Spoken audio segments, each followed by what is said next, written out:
जी नमस्कार, बहुत-बहुत स्वागत है आपका ओवरव्यू टाइम्स में। दोस्तों इस वीडियो में बताएँगे कि दोस्तों यहाँ पे जो है एक सॉन्ग आया था खेसारी लाल और सपना चौधरी का मटक मटक सॉन्ग। दोस्तों आपको बता दें कि कुछ ही दिन में ये जो वीडियोज़ है, ये जो गाने हैं रिलीज़ हुआ था और कुछ ही समय में वायरल हो गया था।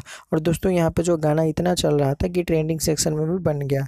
पर दोस्तों यहाँ पे जो है कुछ इश्यू आ गया, कुछ लोग जो विरोधी लोग हैं खेसारी के, वो पता नहीं दोस्तों यहाँ पे जो है रिपोर्ट कर दिया, इस गानों को ज़्यादा रिपोर्ट कर दिया। तो यहाँ पे दोस्तों यहाँ पे जो है कोई कॉपीराइट या स्ट्राइक का कोई मामला हमें नहीं लग रहा है, क्योंकि यहाँ पे जो है कुछ लोगों से हमने पूछा है, कुछ टीमों से हमने बात की है इसके बारे में, तो उन्होंने कुछ नहीं बताया।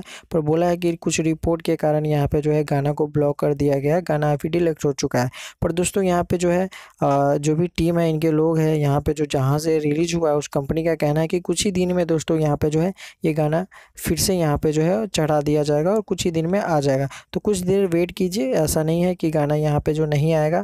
कुछ इशू आ जाता है, कुछ लोग जो होते हैं दोस्तों यहाँ पे जो अच्छे गाने पर भी रिपोर्ट कर देते हैं, और रिपोर्ट करने की वजह से यूट्यूब उस चीज़ों को हटा देता है, और हटाने के बाद जब बातचीत होता है उसके बाद यहाँ पे जो है ऑलरेडी ये मटक मटक सॉन्ग आ जाएगा। तो घबराने की कोई ज़रूरत नहीं है। जो भी लोग पूछ रहे हैं, जो भी लोग कमेंट कर रहे हैं, उनके लिए ये मैसेज था। मिलते हैं अगले वीडियो में। धन्यवाद दोस्तों।